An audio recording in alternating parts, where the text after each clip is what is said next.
여러분 안녕하세요. 오늘은 조금 색다른 영상을 올려보려고 합니다. 저는 지난 몇 년간 계속 자기 책임, 자기 가치와 의미대로 살아가는 중요성을 계속 알려드려 왔잖아요. 딱 니체의 그 삶의 의미를 부여할 용기의 철학처럼 나만의 의미를 그냥 만들어 놓고 그것을 실현하는 게 그냥 가장 유일한 길이라고 생각했죠. 하지만 오랫동안 그냥 계속 자기 책임으로만 이렇게 달리고 이렇게 나아가는 게 항상 약간 그야말로 물살을 이렇게 거슬러 헤엄치듯이 계속 많은 용기와 힘이 필요하다는 걸 느꼈어요. 그래서 올해 초 우연히 신학자 폴 틸리히의 존재의 용기라는 책을 읽고 갑자기 좀 다른 가능성을 엿보기 시작했어요. 그냥 자기만의 길을 이렇게 명확하게 가는 게 늘 우선순위여야 하지만 혹시 내가 만드는 의미를 감싸주고 내가 기반을 잡을 수 있는 더 큰, 더 진실된 보편적인 의미나 원칙이 있지 않을까. 그래서 계속 혼자서 다 감당하는 것보다 그렇게 오래된 전통, 종교, 철학과 사상들이 있는데 혹시 빌릴 수 있는 딱 그냥 한두 가지 핵심이 있지 않을까. 그래서 올해 초 막 아주 직관적으로 기독교, 불교, 힌두교와 요가 철학, 스토아 학파 등 그냥 골고루 그냥 스터디했는데 제 의식 성장의 배경과 합쳐서 갑자기 그 전에 보지 못했던 완전 새로운 차원이 열린 거예요. 깊이 파볼수록 모든 종교와 철학의 그런 공통적인 저료가 보이기 시작했어요. 그래서 이번 영상에서는 좀 용감한 시도를 해보려고 합니다. 종교 철학들이 가지고 있는 모든 스토리와 군더더기를 한번 걷어내고 마치 그냥 물을 완전 이렇게 짜내듯이 그 아래 깔린 실존적인 핵심을 한번 찝어보려고 합니다. 어쩌면 진짜 깨달음, 영성, 절대적 의미에 대한 이야기일 수도 있어요. 종교는 항상 약간 민감한 주제인데 사실 이 영상은 종교의 내용에 대한 것이 아니라 종교라는 껍데기를 그냥 벗겨내고 그 안에 보편적인 원리를 발굴해오는 시도예요. 만약에 믿고 있는 종교가 있으시다면 그 종교를 더 깊이 이해하기 위한 기회로 사용하시고 믿지 않으면은 그냥 이 설명이 삶에 대해 더 깊은 시각을 드리고 여러분의 의미를 많이 강화시켰으면 합니다.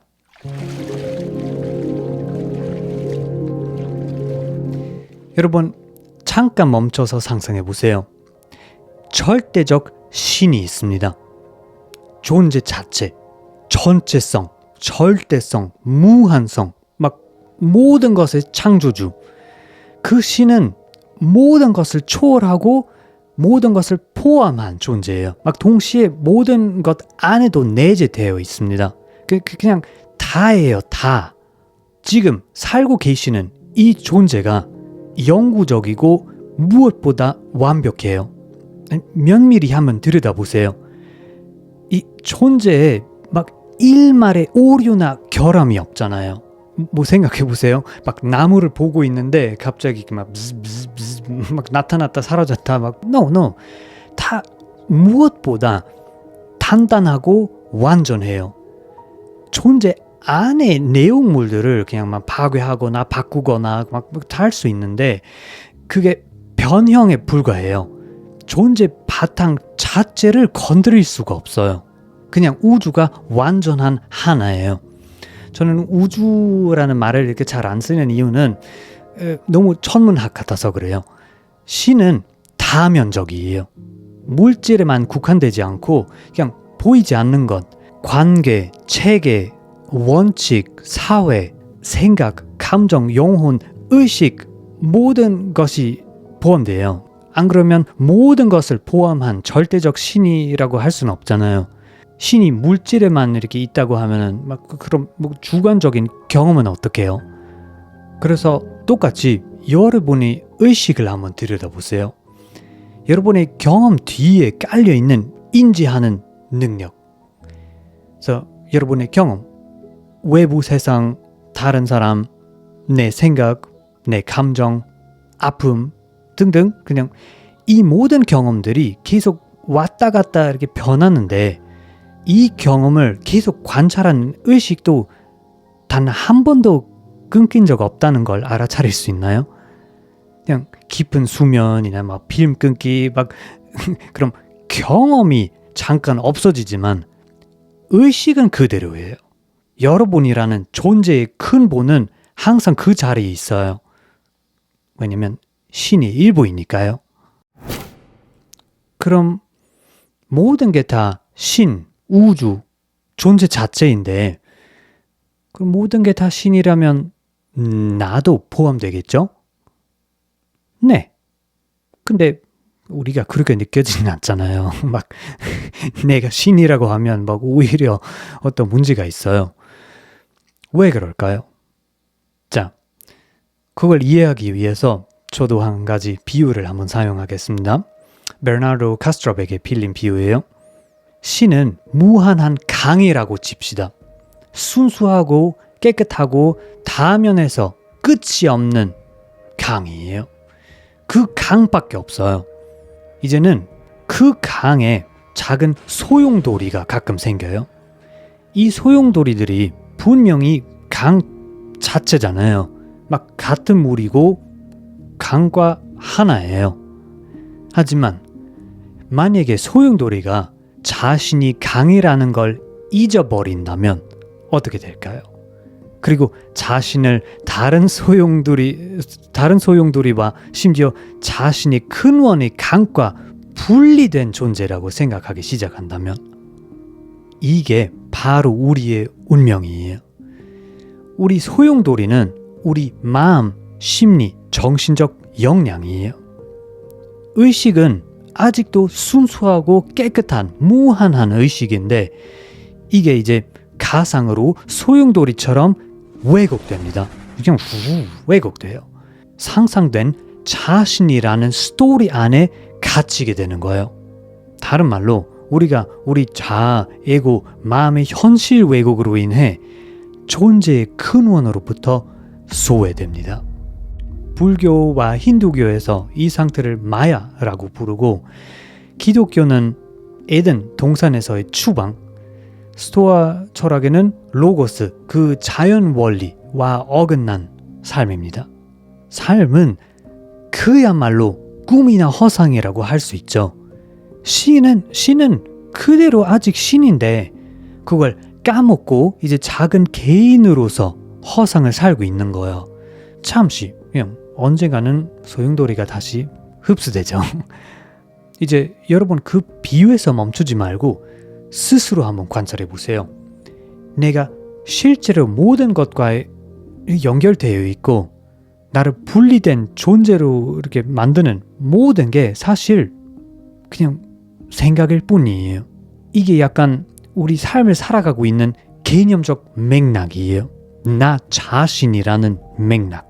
마음이 워낙 강하니까 그거 깨닫기가 참 어려운데 많은 명상과 관조를 통해서 나 자신이 심지어 내가 살고 있는 그 세계관 전체가 관념과 가정으로만 이렇게 탄생한다는 진실을 볼 수 있어요. 이제 이 원죄, 이 인지 왜곡이 굉장히 많은 가능성을 열어줍니다.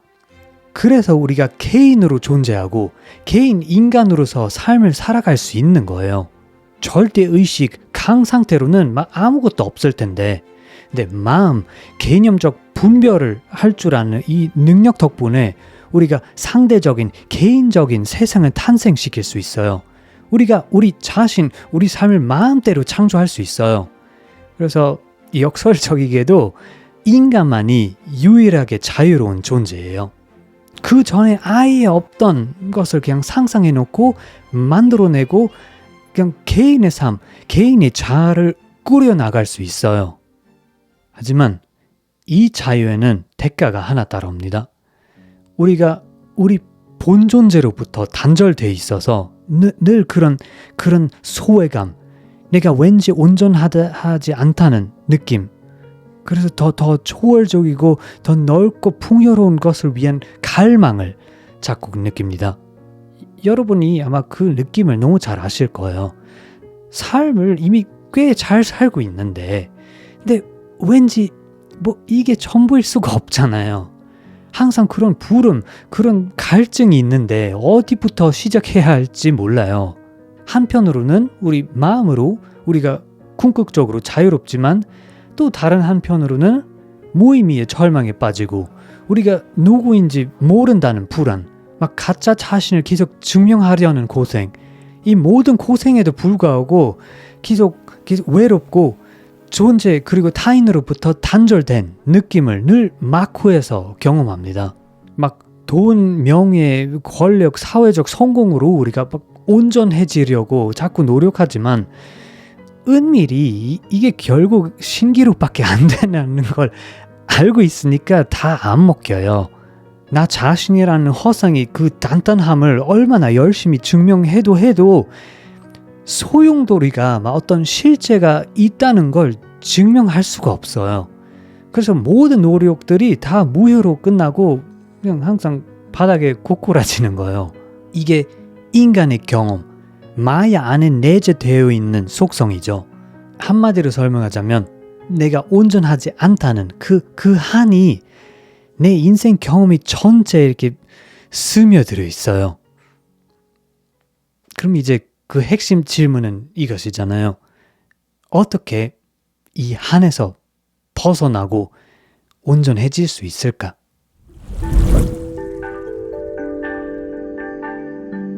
그 핵심을 보면 모든 종교적 노력 그리고 수행은 그냥 원래 바로 그 근원으로 돌아가려는 시도들이에요.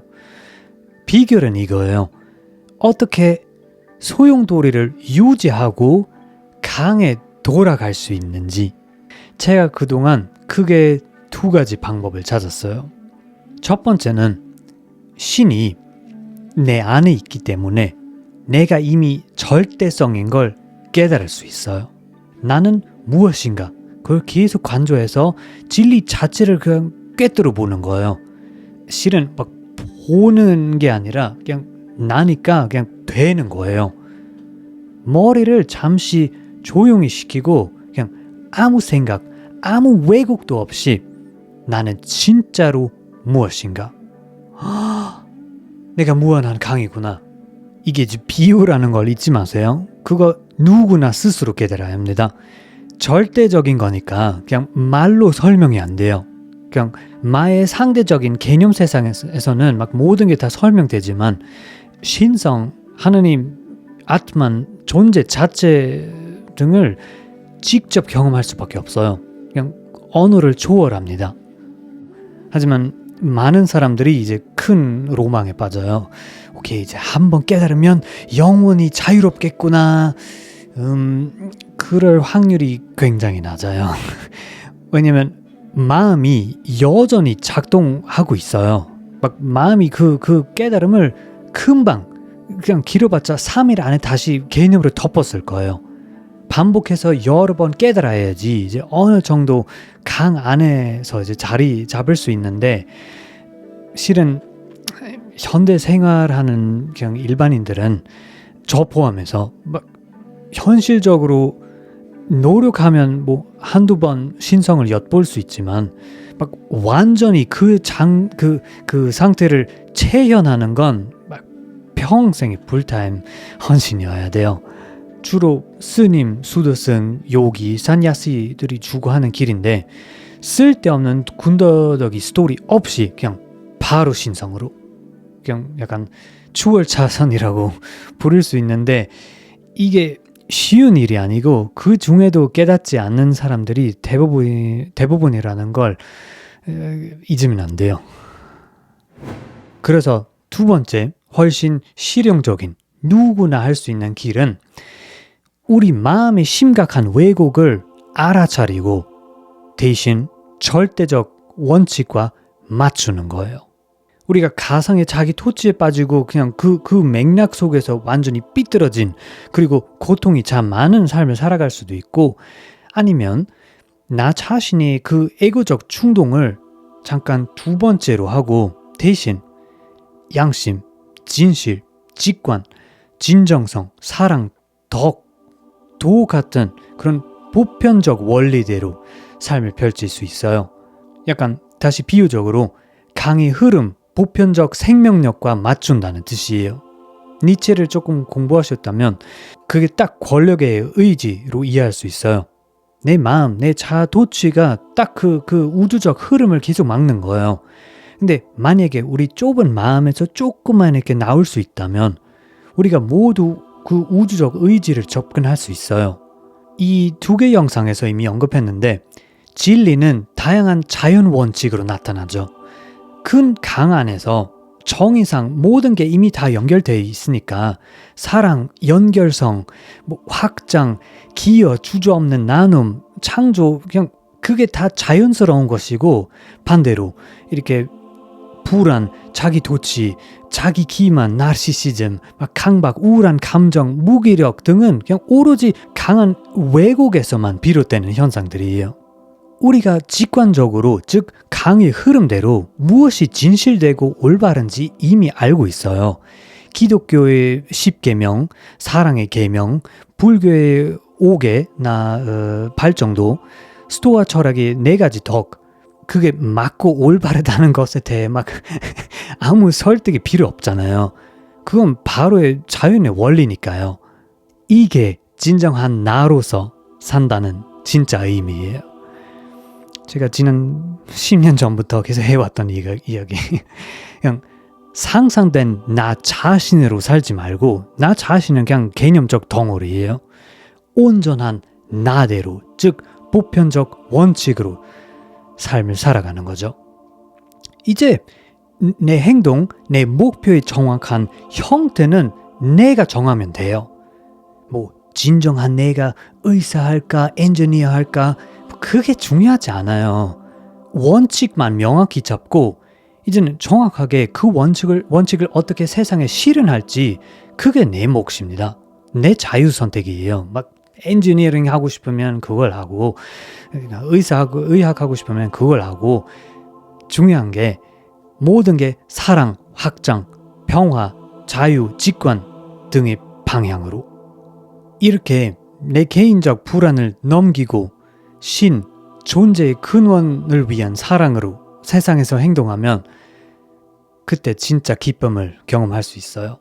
나는 아직도 개인 경험을 하지만 그런데 다른 한발로는 그냥 강 안에서 기반을 잡고 있어요.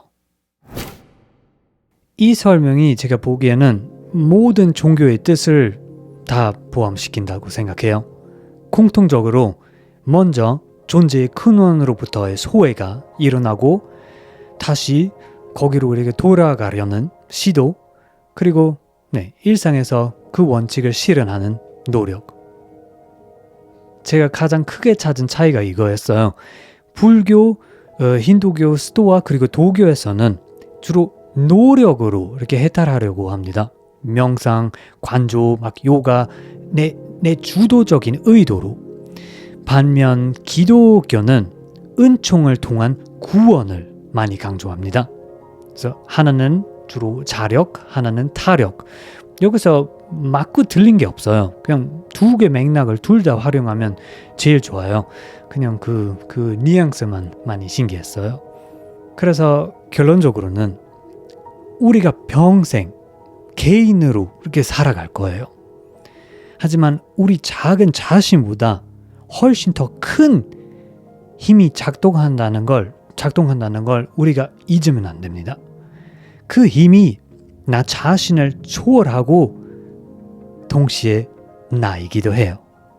그 힘과 조금이라도 맞출 수 있다면 미시적인 작은 고통이 그냥 많이 줄어들고 내 삶이 다시 불이 켜진 약간 깊은 헌신이 돼요. 이거 하나만 꼭 오해하지 마세요. 절대적 강이 어디 다른 데에 있지 않아요. 지금 여기 이게 강, 열반, 하늘나라, 신성 그 자체예요. 진리를 깨달으려면 다른 데로 이렇게 갈 필요가 없어요. 우리 마음의 오해만 잠시 내려놔야 하는 것뿐이에요. 네, 너무 아름다워서 폴 틸리히의 설교 그대는 받아들여졌다. 이 몇 문구로 마무리하겠습니다. 그대는 받아들여졌다. You are accepted. 그대보다 위대한 무언가에 의해, 그대가 알지 못하는 이름의 무언가에 의해 받아들여졌다. 지금 그 이름을 묻지 말아라. 아마도 훗날 알게 될 것이다. 지금 당장에 무엇을 하려고 애쓰지 말아라. 아마도 나중에 더 많은 일을 하게 될 것이다. 어떤 것도 추구하려고도 완성하려고도 의도하려고도 하지 말아라. 단순히 그대가 받아들여졌다는 진실을 받아들여라. 그때 우리는 은총을 체험한다. 그대는 받아들여졌다. 이 문구를 한번 깊이 새겨보세요. 다음에 또 봬요. 바이바이.